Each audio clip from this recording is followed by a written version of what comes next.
Hello, my shimmering star. I am Amika Daya. Welcome you all to this amazing platform of Tutors Theory. हम कर रहे हैं motivation. We have completed motivation, and now we are discussing about theories of motivation.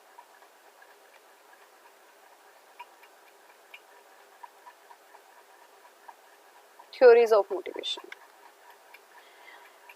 Theories of motivation में there are two types of theory. First है content theory and process theory. Content theories में भी 6 theories हैं और process theories में भी 6 theory हैं. हम वन बाय वन उन्हें कंप्लीट कर रहे हैं. मैं आपको मोटिवेशन करा चुकी हूँ, मोटिव करा चुकी हूँ, मैकलेंड की थ्योरी भी मैंने आपको कंप्लीट करा दी है, वो आपको मोटिवेशन प्लेलिस्ट में मिल जाएगी. आज हम करेंगे मैस्लो की हायरार्की. मैस्लो की हायरार्की से ही बहुत जुड़ी हुई है एल्डर फेरर्स की ERG थ्योरी. ओके, तो आज का जो हमारा टॉपिक है वो है Maslow's hierarchy of needs. Maslow's और हायरार्की ऑफ नीड. देखो मैस्लो ने क्या देखा था, मैस्लो ने ये बताया था, जब उन्होंने अपनी रिसर्च की थी, उन्होंने ये बताया था कि जो ह्यूमन नीड्स हैं, हम उन्हें एक सीक्वेंस में रख सकते हैं, एक हायरार्की में रख सकते हैं. हायरार्की का मतलब होता है एक सीरीज होना, and the type of series जिसमें सबसे बेसिक क्या है, फिर उससे ऊपर क्या है, देन इससे ऊपर क्या है, देन तो हमें टॉप मोस्ट तक जाना है. अब मैस्लो हायरार्की ऑफ नीड्स में क्या है, देखो मैस्लो ने ये कहा था कि हमारी जो ह्यूमन नीड्स हैं हम उन्हें एक लेवल पे पूरी करते हैं, then we go for the next need, then according to this हम आगे आगे चलते हैं जब हमारी बेसिक वाली नीड कंप्लीट हो जाती हैं. तो हमारी सबसे जो बेसिक नीड्स हैं, सबसे पहले हमारी होती है जो फिजिकल नीड्स हैं. मतलब अगर आपके पास खाने को रोटी ही नहीं होगी तो आप सेफ्टी के बारे में कैसे सोचोगे, आप एक घर के बारे में कैसे सोचोगे. तो मैस्लो ने इसी हायरार्की में ये सारी चीज जो हमारी नीड्स हैं उन्हें पुट किया हुआ है. मैस्लो का पूरा नाम था अब्राहम एच मैस्लो. ये ह्यूमन साइकोलॉजिस्ट थे. मतलब इन्होंने जो पूरा मनोविज्ञान के बारे में पढ़ा है वो किन के बारे में पढ़ा है, ह्यूमंस के बारे में.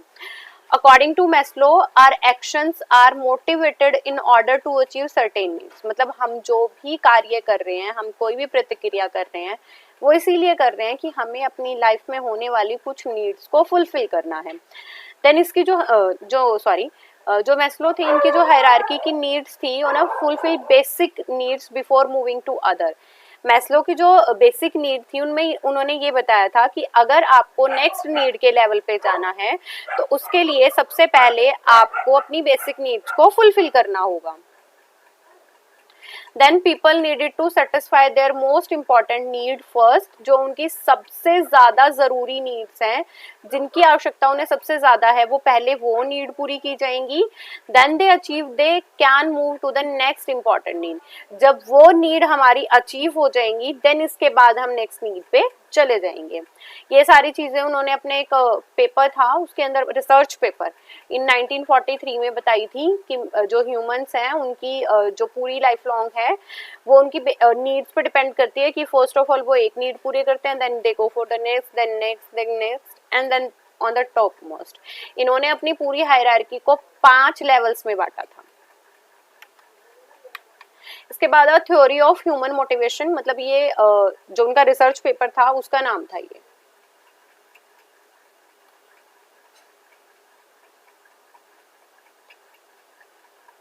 फिर उन्होंने इसी ह्यूमन साइकोलॉजिस्ट थे तो इन्होंने अपनी नीड ऑफ मोटिवेशन बताने के लिए एक बुक लिखी थी जिसका नाम था motivation and personality. Okay,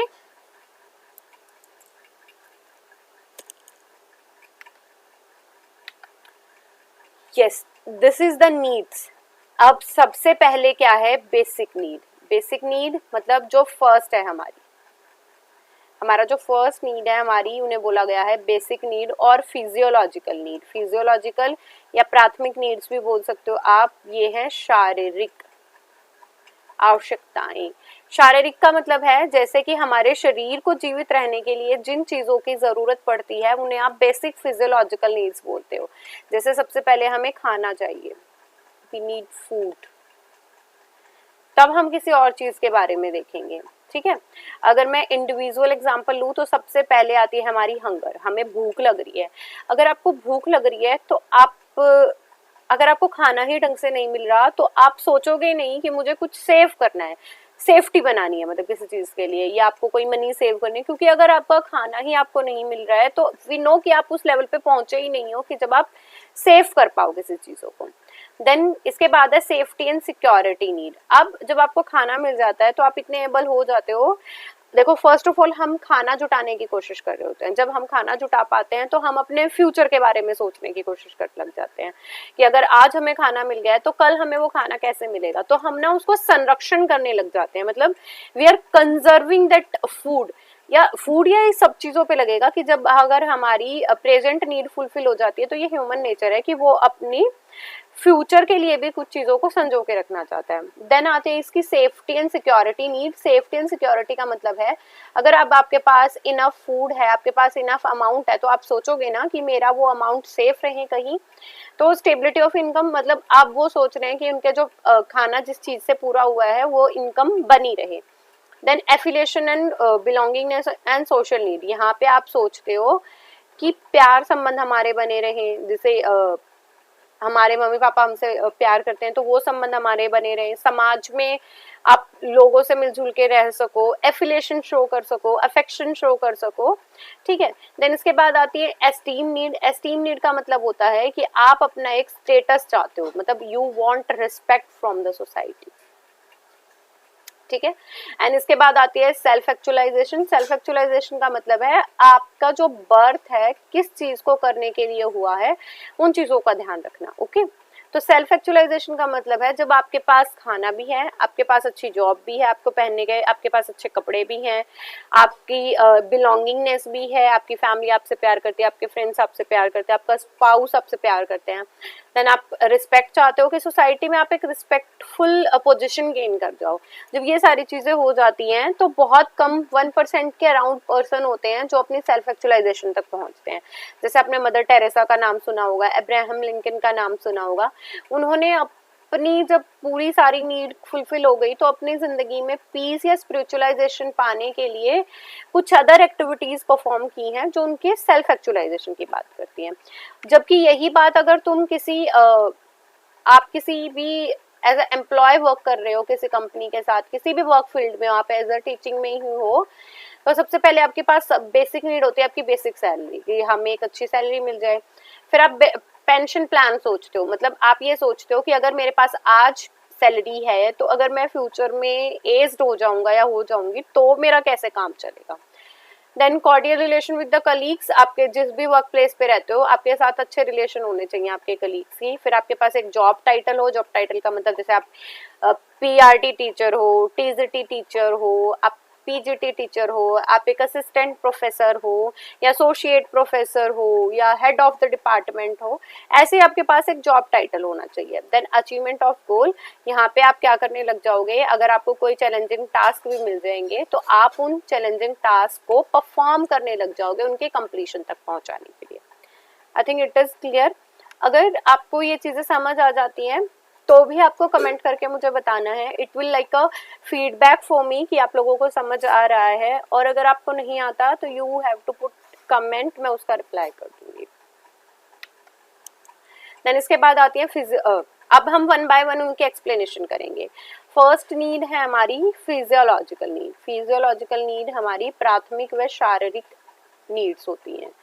first है रिक्वायर्ड टू सस्टेन लाइफ, मतलब ये किस लिए है, हमारी जो लाइफ है, जो हमारा जीवन है उसको बना के रखने के लिए हमारे पास जो नीड्स हैं फर्स्ट ऑफ ऑल वो है फिजियोलॉजिकल। जैसे कि हमें जीवन जीने के लिए सबसे पहले एयर, आपको सांस लेनी है, फिर अगर एयर आपको मिल जाती है आपकी बॉडी कैन रेस्पायर, तो आपको वाटर की ज़रूरत है, पीने के पानी की, then food, then sex, then sleep, इन सारी चीज़ों की आपको बहुत आवश्यकता है।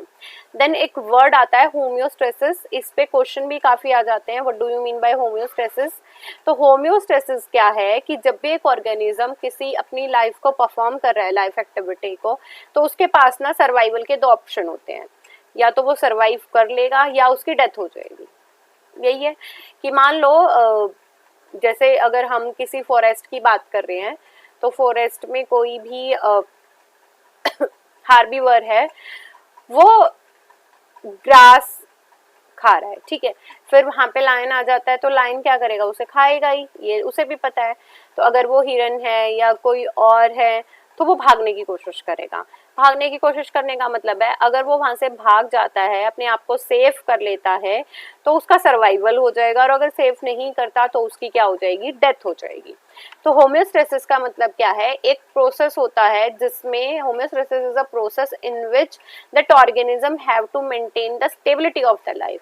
यहाँ पे उसे अपना जो जीवन है उसको स्टेबल बनाने के लिए कुछ एडजस्टमेंट करनी रहती है अपने सर्वाइवल को चलाने के लिए। इफ होम्योस्टेसिस गेट सक्सेसफुल, तो वो लाइफ सर्वाइव करती है। If homeostasis get not successful या अनसक्सेसफुल रहता है, तो that organism lead to death, ठीक है।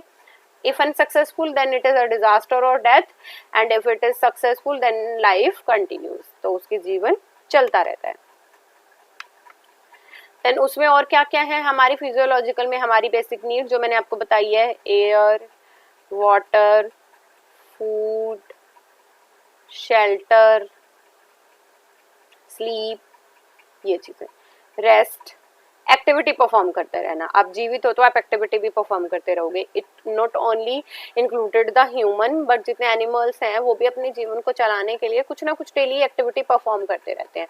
Then you have to maintain the body temperature, like अगर आपका टेम्परेचर इतने डिग्री फ़ारेनहाइट है तो आप इजीली अपनी लाइफ जी सकते हैं, या 37 डिग्री सेल्सियस, और अगर इससे बढ़ जाएगा तो यू नो आपको फीवर हो जाएगा, है ना, ठीक है। इसके बाद एलिमिनेशन ऑफ वेस्ट, हमारी बॉडी की ये भी रिक्वायरमेंट है कि अगर आप फूड गेन कर रहे हो तो हमारी बॉडी वेस्ट के रूप में एलिमिनेशन भी कर रही है।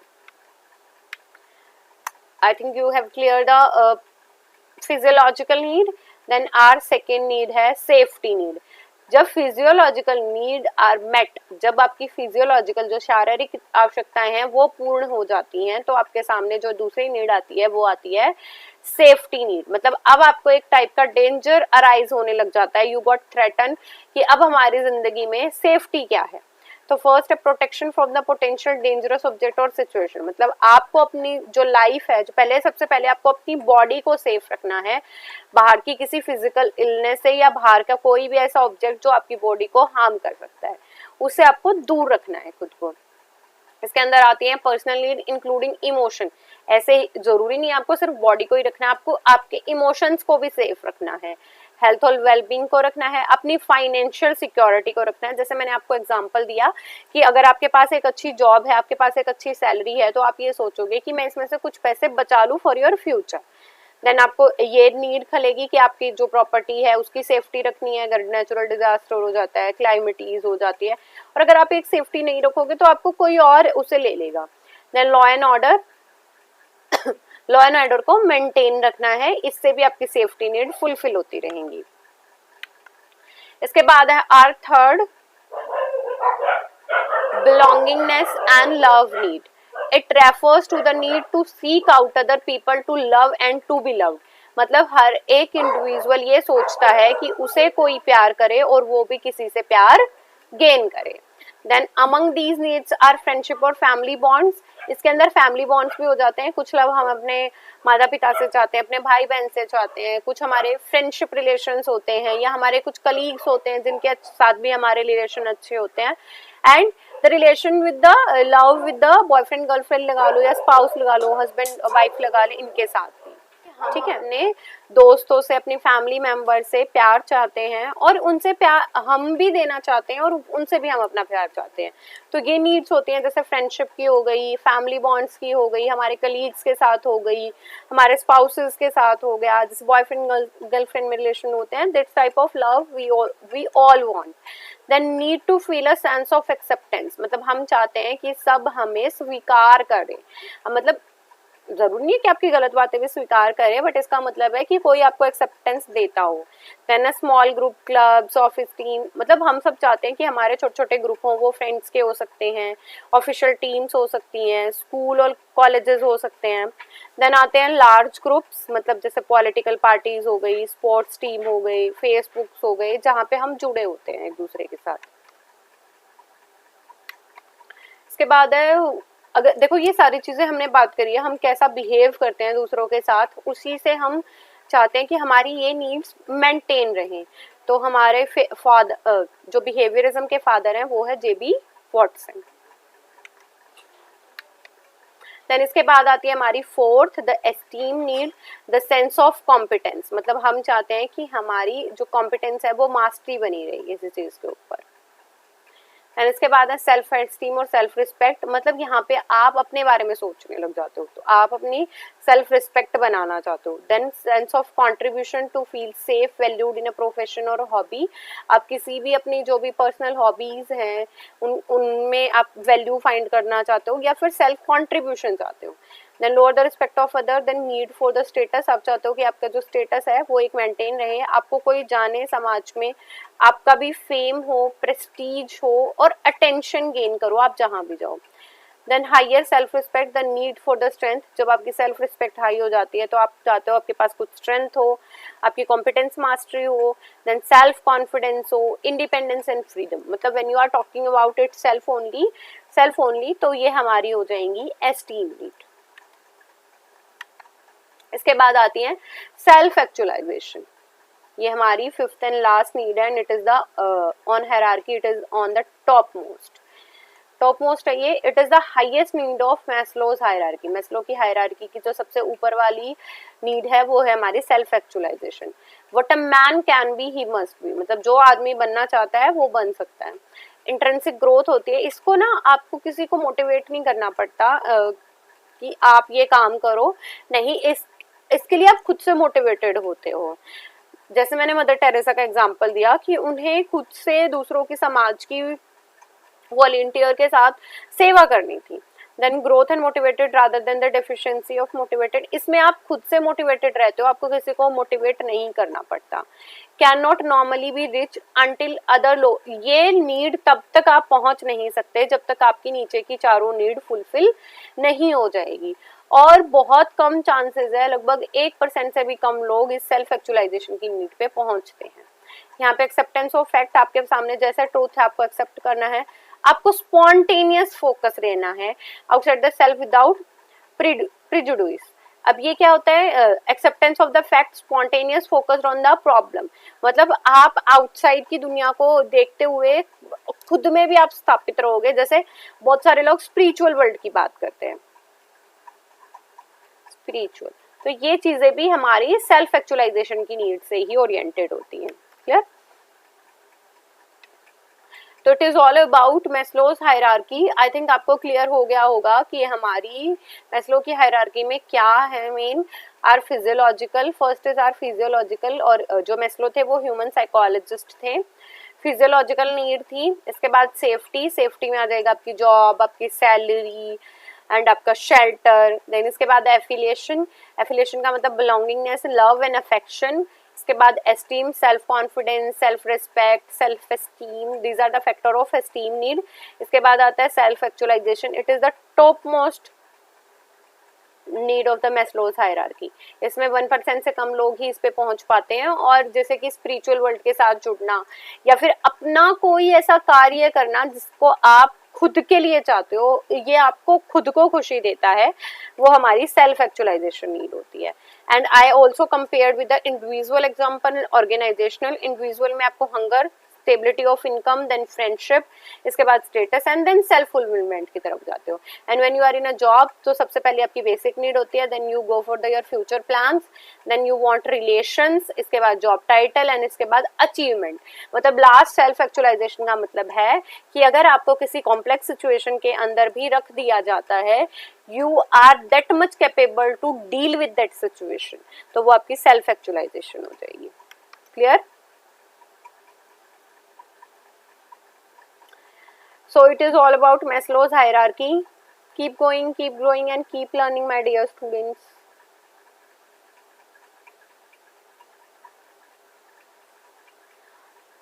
Thank you. Bye bye.